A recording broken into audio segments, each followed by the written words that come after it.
चंद्रपूरमध्ये आयोजित अमृतपेठ थेट बाजारपेठ 2026 या लघु उद्योग व उद्योजकता महोत्सवातून स्थानिक उद्योजकांना मोठे व्यासपीठ मिळणार असल्याचा विश्वास आमदार सुधीर मुनगंटीवार यांनी व्यक्त केला।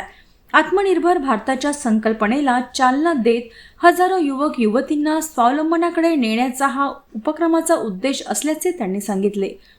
महाराष्ट्र संशोधन उन्नती व प्रशिक्षण प्रबोधिनी यांच्या वतीने आयोजित अमृतपेठ थेट बाजारपेठ 2026 या लघु उद्योग व्यवसाय व उद्योजकता महोत्सवाचे उद्घाटन आमदार सुधीर मुनगंटीवार यांच्या हस्ते माता कन्यका परमेश्वरी सभागृह चंद्रपूर येथे करण्यात आले।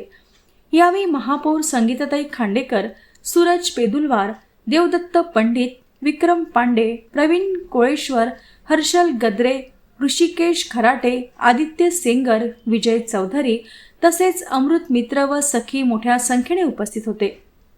आमदार मुनगंटीवार यांनी सांगितले की या प्रदर्शनातून स्थानिक उद्योजकांना विक्री सोबतच ओळख मिळण्याची संधी उपलब्ध होत आहे। अमृत संस्थेमार्फत 1000 पेक्षा अधिक युवक युवतींना प्रशिक्षण देऊन स्वावलंबी बनविण्याचा संकल्प करण्यात आला असून हा उपक्रम आत्मनिर्भर भारतासाठी महत्त्वाचा टप्पा ठरणार असल्याचे त्यांनी नमूद केले।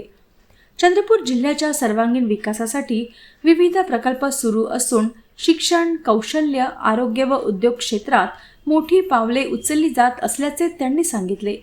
SNDT उपकेंद्रात इंडियन नॉलेज सिस्टीम अभ्यासक्रम, महिलांसाठी 62 कौशल अभ्यासक्रम, मल्हारपूर येथे सुषमा स्वराज कौशल्य विकास केंद्र, मूल येथे कृषी महाविद्यालय व पॉलिटेक्निक, कृषी हाट, प्रशिक्षण हॉल, फूड कोर्ट, शेतकरी प्रशिक्षण केंद्र आदी प्रकल्पांचा त्यांनी उल्लेख केला आहे।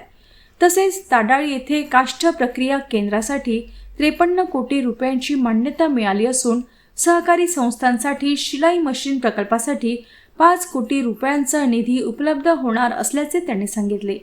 या प्रदर्शनात विक्रीपेक्षा उद्दिष्ट महत्त्वाचे असल्याचे सांगत त्यांनी उद्योजकांना मोठी स्वप्ने पाहण्याचे आवाहन केले। कार्यक्रमाच्या शेवटी लाभार्थ्यांना प्रमाणपत्रांचे वितरण करण्यात आले।